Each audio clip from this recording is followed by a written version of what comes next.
सो hey guys, कैसे हो आप सभी लोग। Welcome back to my channel एजी अनाए मांगा। तो गाइस, आज मैं एक्सप्लेन करने जा रहा हूँ बुक ऑफ एस्पर का एपिसोड नंबर 714 को, जो कि काफी ज्यादा अमेजिंग होने वाला है। इसलिए पहले ही वीडियो को like, share, comment and hype जरूर से कर देना। एंड बाकी जिन लोगों ने भी अभी तक इसका पिछला एपिसोड नहीं देखा है, तो मैंने उस एपिसोड का लिंक इस वीडियो के नीचे डिस्क्रिप्शन में दे दिया है। आप लोग जाकर के पहले उस एपिसोड को देख लीजिए। और बाकी जिन लोगों ने ऑलरेडी देख रखा है, तो के लिए शुरू करते हैं हमारा आज का ये वाला एपिसोड। तो उससे पहले Saurabh Dior, Sofikul vlog, Devendra Advani and true Punjabi, thank you for joining and rejoining ज़ूफेन सिल्वर डीमन। तो अब इस एपिसोड की स्टार्टिंग में हमें ज़ूफेन और सिक्स प्रिंस को दिखाया जाता है, जिनके के पास में भगते हुए एल्डर जिन आते हैं और उन्हें बताते हैं कि सिक्स प्रिंस, बहुत बुरी खबर है, जल्दी से भागिए यहाँ से और अपनी जान बचाइए, क्योंकि एल्डर सी अब आपको यहाँ पे मारने के लिए आ रहा है। प्रिंस एल्डर सी ने यहाँ तक कि आपके दूसरे मेंशन के सभी लोगों को बुरी तरीके से भी मार डाला है, लेकिन उसी चांस का इस्तेमाल करते हुए मैं यहाँ पर आपको वार्न करने के लिए आ गया कि आपको जल्द से जल्द हिज मैजेस्टी के पास में इंपीरियल पैलेस जाना होगा, क्योंकि अब शायद वही फिर से उसके गुस्से को शांत करा सकते हैं। इस पर सिक्स प्रिंस भी एल्डर जिन की इस तरह की हालत को देखते हुए कहता है, एल्डर जिन, क्या उस बास्टर्ड ने आपको इतना ज्यादा जख्मी किया है? ये तो सरासर बेहद ही ज्यादा शर्मनाक है। यहाँ तक कि बीस्ट टीमिंग सेक्ट के एक एल्डर के लिए भी ये करना बहुत बड़ी बात है। उन तीनों लोगों को उन्हीं की गलती की वजह से उनके सेक्ट से बाहर निकाल दिया गया था।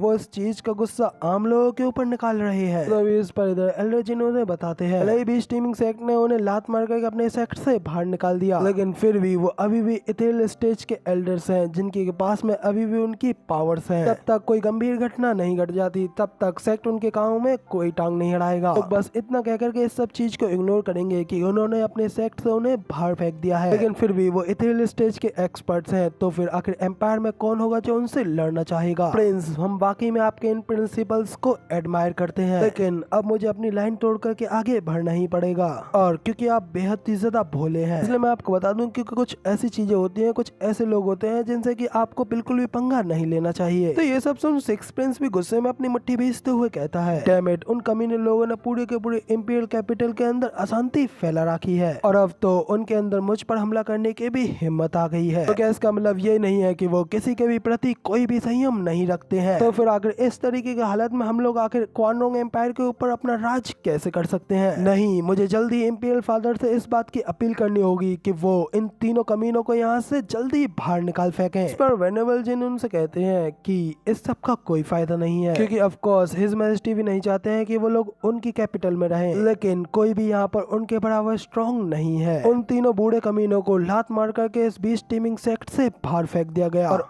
वो यहाँ पर उत्पाद मचा रहे हैं। तो अब इधर वेनेबल जिन की ये सारी बातें सुन के सिक्स प्रिंस तो काफी ज्यादा टेंशन के साथ में इधर सोचने लगता है। तभी अचानक वो थोड़ा हैरान हो जाता है, क्योंकि उसे कुछ याद आता है, और फिर तभी वो मुड़ते हुए ज़ूफेन से पूछता है कि सर प्लीज मुझे बताइए कि आपको क्या लगता है कि मुझे क्या करना चाहिए? ज़ूफेन उसे बताता है कि अगर मैं यहाँ पर नहीं होता, तो तुम्हारे पास में सबसे अच्छा रास्ता ये होता कि तुम्हें सबसे पहले जाकर के इंपीरियल पैलेस में छुप जाना चाहिए। तो तुम बूढ़े बेवकूफो, तुम लोगों को सबसे पहले जल्दी से किसी बंदे को इस सब चीज के बारे में इंपीरियल पैलेस में खबर कर देनी चाहिए, और उनसे जल्दी से यहाँ पर मदद मंगवानी चाहिए। तो सुनकर एल्डर जिन भी काफी ज्यादा शॉक हो जाते हैं, और वो अपना सर पकड़ते हुए कहते हैं कि हाँ, आखिर मैंने तब से इसके बारे में क्यों नहीं सोचा। ठीक है, मैं जल्दी से किसी को हिज मैजेस्टी को इस सब चीज के बारे में रिपोर्ट करने के लिए भेज देता हूँ। लेकिन तभी इधर सिक्स प्रिंस ज़ूफेन से पूछता है कि अब जबकि आप यहाँ पर हैं, तो फिर अब आखिर मुझे क्या करना चाहिए? इस पर ज़ूफेन उससे कहता है कि अब क्योंकि मैं यहाँ पर हूँ, इसलिए अब तुम्हें यहाँ पर कुछ भी करने की जरूरत नहीं है, बस मेरे साथ चलो और जैसा मैंने कहा है मुझे वहाँ ले चलो। के बाद में तो सिक्स प्रिंस को ज़ूफेन में एक उम्मीद दिखती है, और वो काफी ज्यादा खुश हो जाता है। तभी ज़ूफेन उसकी उम्मीदों पर पानी फेरते हुए हंस करके उससे कहता है, तुम बस अब मुझे क्राउन प्रिंस की उस अजीब सी जगह पर ले चलो, जिसके बाद में मैंने जैसा जैसा तुम्हें सजेस्ट किया है वैसा ही करना, जल्दी से जाकर के इंपीरियल पैलेस में छुप जाना। सुनकर के तो भाई क्राउन प्रिंस भी स्टंट खड़ा रह जाता है। मगर इधर ज़ूफेन की बात सुनने के बाद में एल्डर जिन तो गुस्से में भड़कते हुए ज़ूफेन से कहते हैं, क्या यहाँ पर हमारे सिक्स प्रिंस की जान इतने बड़े खतरे में है और एंड पर है, लेकिन फिर भी स्टिल तुम्हें उनको अपने साथ में क्राउन प्रिंस की जगह पर ले जाना है? हमारे सिक्स प्रिंस ने यहाँ पर तुम्हें अपने गेस्ट की तरह ट्रीट किया, और तुमने रिप्लाई में बस उन्हें सिर्फ इस तरीके का रिडिकुलस आइडिया दिया। मैं जानता हूँ क्योंकि तुम एक इथेरियल स्टेज के एक्सपर्ट नहीं हो, इसलिए तुम इस सब चीज में इन्वॉल्व नहीं होना चाहते, मगर तुम्हें कम से कम उन्हें योजना तो अच्छी देनी चाहिए। अब इस पर ज़ूफेन वहाँ से अकेले जाते हुए कहता है कि ठीक है, फिर तुम यहाँ से पहले इंपीरियल पैलेस में जाकर के छुप जाओ, जबकि मैं यहाँ पर अकेला ही क्राउन प्रिंस को देखने के लिए जा रहा हूँ। मेरे ख्याल से मेरे लिए अकेले ग्रेट क्राउन प्रिंस के मेंशन को ढूंढना आसान होना चाहिए। जुवन को इस तरीके से अकेले वहाँ से जाता हुआ देख करके क्राउन प्रिंस भी जल्दी से उसके पीछे आते हुए उससे कहता है रुकिए सर जुओ, चिंता मत कीजिए, मैं आपको अपने साथ में वहाँ ले चलता हूँ। कहते हुए सिक्स प्रिंस जुवन के पीछे पीछे जाने लगता है। पीछे के एल्डर्स उसे रुकते हुए कहते हैं कि प्रिंस रुकिए, इस समय आपकी सेफ्टी सबसे ज्यादा इम्पोर्टेंट है। सिक्स प्रिंस उनसे कहता है कि मैं अपनी मौत को लेकर के इस तरीके से अपनी जिंदगी से डर नहीं सकता। इस समय मेरे सामने मेरे एडमायरेबल ग्रेट सर जुओ है, तो फिर आकर मैं उनके साथ में हैंग आउट करने के लिए कैसे नहीं जा सकता। कहते हुए वो जल्दी से जुफन का पीछा करते करते मेंशन के बाहर निकल आता है और जुफन को आवाज लगाते हुए कहता है कि सर जुओ रुकिए, मैं आ रहा हूँ। तभी कोई आसमान से आते हुए उन लोगों को देख लेता है और हंसते हुए कहता है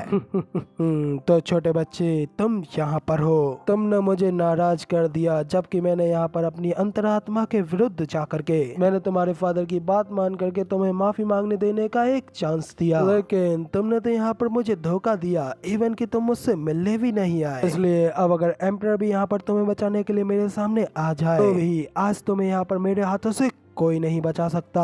एल्डर सी को वहाँ पे आता हुआ देख करके वो सभी एल्डर भी काफी ज्यादा घबराते हुए कहते हैं मेट आखिर ये एल्डर सी यहाँ पर इतनी ज्यादा जल्दी कैसे आ गया। मगर तभी इधर एल्डर सी भी ऊपर आसमान से नीचे जमीन पर उतरता है। आगे बढ़ते हुए उन लोगों से कहता है कि तुम छोटे रेडियन स्टेज के कल्टिवेटर्स, क्या तुम लोगों को एक इथेरियल स्टेज के एक्सपर्ट से बिल्कुल भी डर नहीं लगता। सिक्स प्रिंस आज का ये दिन तुम्हारे लिए आखिरी होने। इतना कहते हुए अचानक से सिक्स प्रिंस की साइड पे खड़े इंसान को दिखता है, जिसे देख करके वो काफी ज्यादा शॉक रह जाता है, जो कि कोई और नहीं बल्कि जुफन होता है, जैसे कि हैरानी से वो पहचानते हुए कहता है कि ये तो तुम हो। 8 साल, पूरी 8 साल चले गई, अब आखिरकार फाइनली मैं तुमसे एक बार फिर से मिल पाया हूँ। एल्डरसी की ये बात सुन जुफन भी उससे कहता है कि एक मिनट रुको और मुझे बताओ कि क्या हम लोग पहले कभी मिले हैं। एल्डरसी हंसते हुए कहता है कि मिले हैं हम लोग बस सिर्फ मिले ही नहीं है बल्कि उससे कहीं ज्यादा कर चुके हैं। तुम कमीने, अगर तुम तब मुझसे नहीं मिले होते और तुमने वो सब कुछ नहीं किया होता तो अब तक मुझे मेरे सेक्ट से बाहर नहीं फेंका गया होता और मुझे इस तरीके का मिजरेबल बेकार जीवन भी नहीं जीना पड़ता। मुझे अनगिनत रातों तक तुम्हारे इन सफेद बालों और तुम्हारी उन आंखों के डरावने सपने आते थे और तब से मैंने ये कसम खाई थी कि मैं तुम्हारे दिए उस दर्द को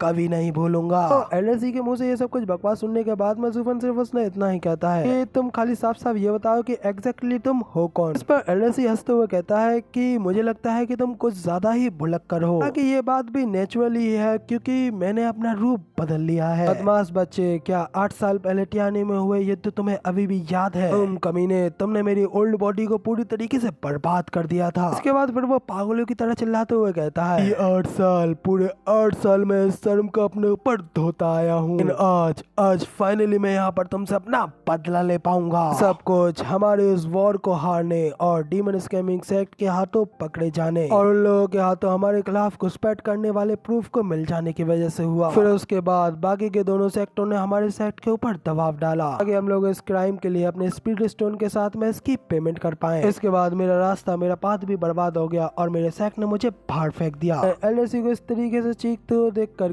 जुफन तो अपने मन में बस इतना ही कहता है कि क्या ये बंदा कोई इडियट या बेवकूफ है। तो एलएसी जुफन की ओर इशारा करते हुए कहता है कि इस सब में सिर्फ और सिर्फ तुम्हारी गलती है और तुम ही ने इस तरह मेरी जिंदगी बर्बाद की है। अब आखिरकार अब जब हम मिले हैं तो मैं तुम्हें और सिक्स प्रिंस तुम दोनों को यहाँ पे खत्म कर दूंगा, जिसके बाद ही अब मेरी ये सारी दुश्मनी मिट पाएगी। तो सब कुछ सुन अब जुफन भी कहता है कि ओ तो तुम वही घिनौने सांप हो, आखिरकार तुमने अपनी केचली उतार करके अपनी स्किन चेंज करी ली, मैं तुम्हें तो यहाँ पर बिल्कुल पहचान ही नहीं पाया था। तो इधर सिक्स प्रिंस भी हंसते हुए कहता है कि सर जुओ, लगता है कि अब आप भी इस सब में इन्वॉल्व हो गए हैं, तो फिर अब आप चुपचाप तो यहाँ पर खड़े नहीं रह सकते। तो जिन भी अपने मन में कहते हैं कि अगर ये इसमें शामिल भी हो जाए तो इससे क्या ही होगा, क्योंकि वैसे भी हम सभी लोग हैं तो रेडियन स्टेज के एक्सपर्ट ही, तो फिर आखिर हम लोग एक इथेरियल स्टेज के एक्सपर्ट का सामना कैसे कर सकते हैं। इधर जुफन सिक्स प्रिंस की बात पर कहता है कि हाँ, मैं इस तरीके से अपने दुश्मनों के ऊपर बिल्कुल भी नरमी नहीं बरत सकता, क्योंकि आखिरकार मुझे भी इस अपमान का सामना पहले एक बार करना पड़ गया है। इतना कहते हुए जुफन अपने खतरनाक भयावह किलिंग इंटेंट को